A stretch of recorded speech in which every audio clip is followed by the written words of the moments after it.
आप सभी का GS centre math solution YouTube channel में स्वागत है।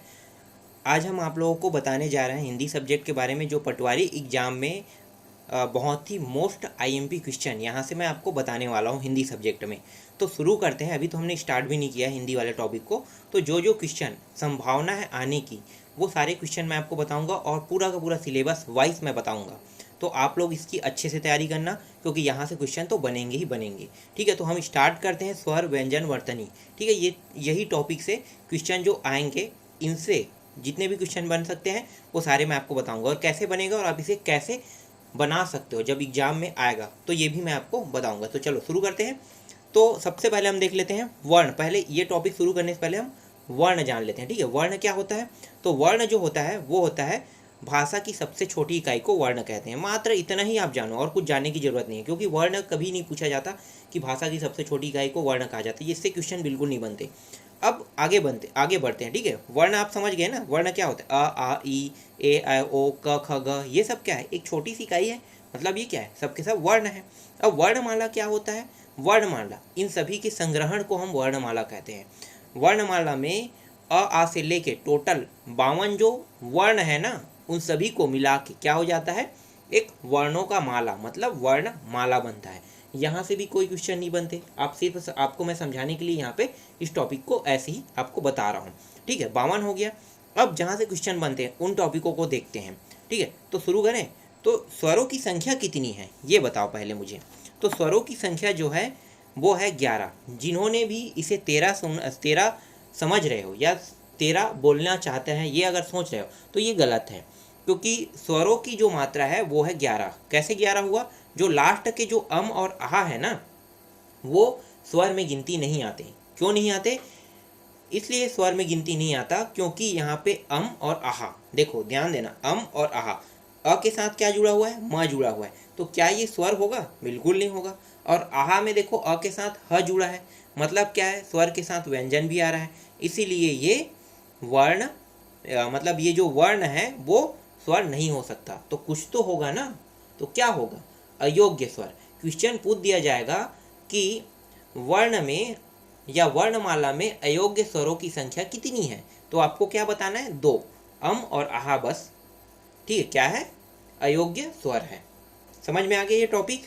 चलो, यहाँ से क्वेश्चन बनने वाला मैंने बता दिया। अब हम लोग ये जान लेते हैं थोड़ा सा कि स्वर जो होते हैं, ठीक है, टोटल स्वर, पहले स्वर व्यंजन पूरा टॉपिक में बता देता हूँ। ठीक है, स्वरों की संख्या 11 हो गया, व्यंजन की संख्या 33 रहेगा। ठीक है, बाकी जितना बचेगा वो पूरा पूरा व्यंजन नहीं जाएगा, 33 ही व्यंजन होगा। 4 जो होगा वो संयुक्त स्वर होगा।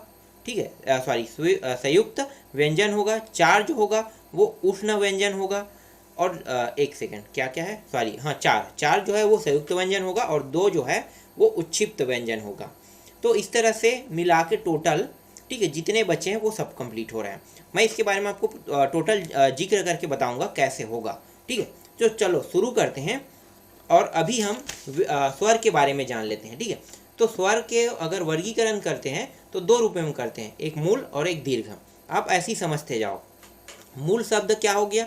जैसे अ है, ठीक है, आ नहीं होगा। क्यों नहीं होगा मैं बताऊंगा। फिर ई है, फिर बड़े ही है, वो भी नहीं होगा। छोटे ऊ है, तो जितने छोटे हैं ना वो सब के सब क्या है? वो सब के सब मूल स्वर है। मूल स्वरों की संख्या 4 ही होती है। कौन कौन से? अ, ई, उ और ए, यही बस है। बाकी सभी के सभी क्या होंगे? दीर्घ स्वर होंगे। दीर्घ स्वर क्यों? क्योंकि जो दीर्घ स्वर है ना वो 2 स्वरों के मेल से बना है। अ प्लस अ, दोनों मिला के क्या हो गया? आ हो गया। ई प्लस ई क्या होगा? बड़ा ई हो जाएगा। उ प्लस उ क्या होगा? बड़ा उ हो जाएगा। ए प्लस ए क्या होगा? एड़ी क्या? ए हो जाएगा। अ प्लस ए क्या होगा? ओ हो जाएगा। अ प्लस ओ क्या होगा? अ हो जाएगा। तो यहाँ पे 2 स्वरों के मेल से बनने वालों को हम क्या कहते हैं? दीर्घ स्वर कहते हैं। समझ में आया? ठीक, यहाँ से क्वेश्चन बन सकते हैं।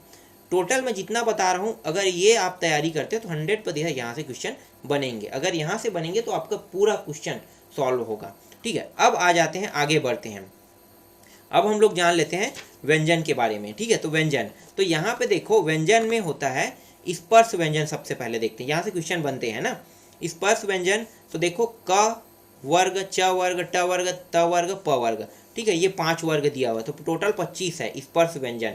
यहाँ पे क मतलब पूरा क वाला लाइन लोगे, च वर्ग में च वाला लाइन लोगे, ट में ट वाला लाइन लोगे और त में त और प में प वर्ग वाला लाइन लोगे। तो अगर प्रश्न पूछा जाता है कि स्पर्श व्यंजनों की संख्या कितनी है तो कितना बताना है आपको, 25, ठीक है, 25 बताना है।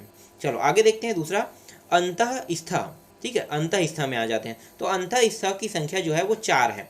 य र ल व, यहाँ से क्वेश्चन कैसे बनते हैं मैं बताता हूँ, ठीक है। य र ल व, जो य र ल व है इसे पाणिनि ने संक्षेप में क्या नाम दिया है, तो इसे कहा है यण। यहाँ पे आप देख सकते हो यण कहा है। तो यण किसे कहा जाता है, ऐसा भी क्वेश्चन पूछा जाता है। ये चारों ऑप्शन रहेगा, ठीक है। यण किसने कहा है ये भी पूछा जाएगा।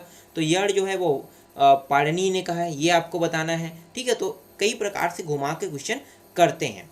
इसके बाद देखो उष्म, उष्म में आते हैं। उष्म की संख्या कितनी है, 4 है। स और ह, ये सभी के सभी क्या है, उष्म है। इसके बाद संयुक्त में आते हैं। संयुक्त में है 6 है, त्र है, ज्ञ है, स्र है। ये चारों के चारों संयुक्त है। यहाँ से क्वेश्चन बिल्कुल बनते हैं और यहाँ से क्वेश्चन जो है वो सबसे आसान होता है और बहुत से लोग इसे नहीं बना पाते हैं। तो जो बनते हैं उन टॉपिकों को अच्छे से समझो, ठीक है। संयुक्त, तो संयुक्त संयुक्त व्यंजन जान लेते हैं। तो छ, त्र, ज्ञ, स्र। मैं आगे बताऊंगा किन किन दो वर्ण के मेल से संयुक्त व्यंजन बनता है।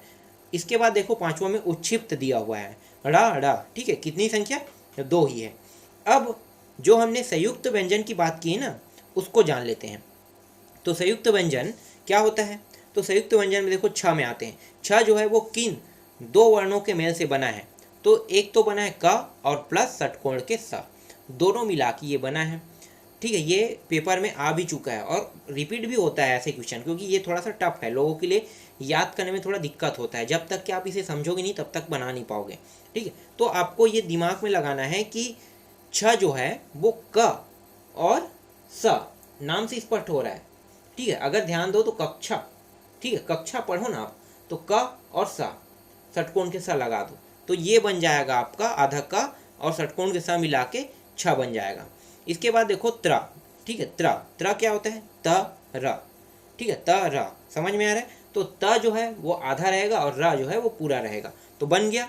फिर ज्ञ, ज्ञानी के ज्ञ, तो ज्ञ जो है ज्ञ को बना रहे हैं, तो देखो इसमें ज शब्द का थोड़ा सा उपयोग हो रहा है, तो आधा हो गया ज और प्लस इया, तो ये हो गया ज्ञ हो गया। समझ में आया, ठीक है। आगे देखो उसके बाद है स्र। तो स्र में देखो स्र मतलब स्र जो है वो षटकोण के स नहीं है, शक्कर के स। यहाँ पे गलत है इसलिए मैंने यहाँ पे साइड पे बना दिया है शक्कर के स प्लस र, तो ये हो जाएगा स्र, ठीक है। तो यहाँ से क्वेश्चन अगर बनेगा स्र तो शक्कर के स प्लस र दिया रहेगा, उसे आपको उठाना है, ये सही आंसर है। यहाँ से समझ में आ गया। चलो आगे देखते हैं। इसके बाद हम लोग देख लेते हैं उसी टॉपिक में व्यंजन वाले जो टॉपिक है ना, स्पर्श व्यंजन, जिसकी संख्या 25 है। तो इसे हर एक वर्ग को किसी न किसी चीज़ से बोला जाता है। जैसे कि देखो यहाँ पे लिखा हुआ है क वर्ग को, देखो तो क वर्ग को कंठ से बोला जाता है, ध्यान देना, ठीक है। क वर्ग को कंठ से बोला जाता है, पूछा जाता है क्वेश्चन, क वर्ग को किससे बोला जाता है, तो कंठ से। च वर्ग को किससे बोला जाता है, तो तालु से, ठीक है। तालु मतलब कंठ हो गया, एक जीभ हो गया, ठीक है, तालु। फिर ट वर्ग को बोला जाता है मूर्धन्य व्यंजन, ठीक है, मूर्धन्य, ठीक, समझ में आ रहा है, मूर्धन्य। और ड़ जो है वो द्विगुण व्यंजन है। चलो इसको बाद में देखेंगे, द्विगुण व्यंजन यहाँ से क्वेश्चन नहीं पूछते, फिर भी मैं आपको यहाँ पे लगा हुआ है तो बता देता हूँ, ठीक है। द्विगुण व्यंजन याद कर लेना। फिर त वर्ग को दांत से बोला जाता है। जब त बोलोगे तो दांत देखना दोनों टच हो सकता है। आप लोग इसकी एक बार प्रैक्टिस कर लेना, ठीक है। त वर्ग मतलब जब भी त बोलते हैं तो दोनों दांत टच होने के कदार पे रहता है, या कई बार मतलब टच हो ही जाता है, ठीक है। तो त वर्ग जो है वो दंतव्य व्यंजन है, तो दांत मतलब दंतव्य हो गया, ठीक है। प वर्ग को ओंठ से बोला जाता है, ठीक है। प, तो इसमें क्या होता है, जो भी हमारा जो आवाज निकला है ना वो ओंठ से निकलता है, इसलिए इसे ओष्ठव्य व्यंजन बोलते हैं। समझ में आ रहा है, तो समझ में आ गया। क वर्ग को किससे बोला जाता है, कर्ण से। च वर्ग को तालु से। ट वर्ग को मूर्धन्य से, ठीक है। त वर्ग को दांत से। प वर्ग को ओष्ठ से। और द्विगुण व्यंजन ड़ को बोला जाता है। समझ में आ गया। इसके बाद अंतःस्थ व्यंजन के बारे में हमने तो जिक्र किया था, तो ये चीज़ आपको अलग से मैं नहीं बताऊंगा, ठीक है। उष्ण को भी नहीं बताऊंगा, चलो एक बार चर्चा कर देते हैं, फिलहाल मैंने पहले ही बता दिया। तो भी अंतःस्थ व्यंजन जो होता है वो होता है य र ल व होता है। इसे आप सिंपल शब्दों में क्या कहते हैं, पढ़नी ने क्या कहा है, यण कहा है, ठीक है। यहाँ से क्वेश्चन बनते हैं। एक बार रिवीजन हो रहा है आपका, ये समझो। ऊष्म व्यंजन क्या होता है, स होता है, ठीक है। ऊष्म मतलब गर्म मान लो, तो स ह 4 होता है। संयुक्त व्यंजन क्या होता है, तो संयुक्त व्यंजन जो है वो होता है छ त्र ज्ञ स्र, ये होता है, ठीक है। ये सभी के सभी क्या है, संयुक्त व्यंजन है। तो आपको सभी चीज़ें पता चल गए ना कि कैसे बनता है संयुक्त व्यंजन, ठीक है। संयुक्त व्यंजन एक बार प्रैक्टिस करना, संयुक्त व्यंजन बहुत ही सरल होता है। और कुछ इसमें इम्पॉर्टेंट है क्या, वो भी देख लेते हैं हम लोग।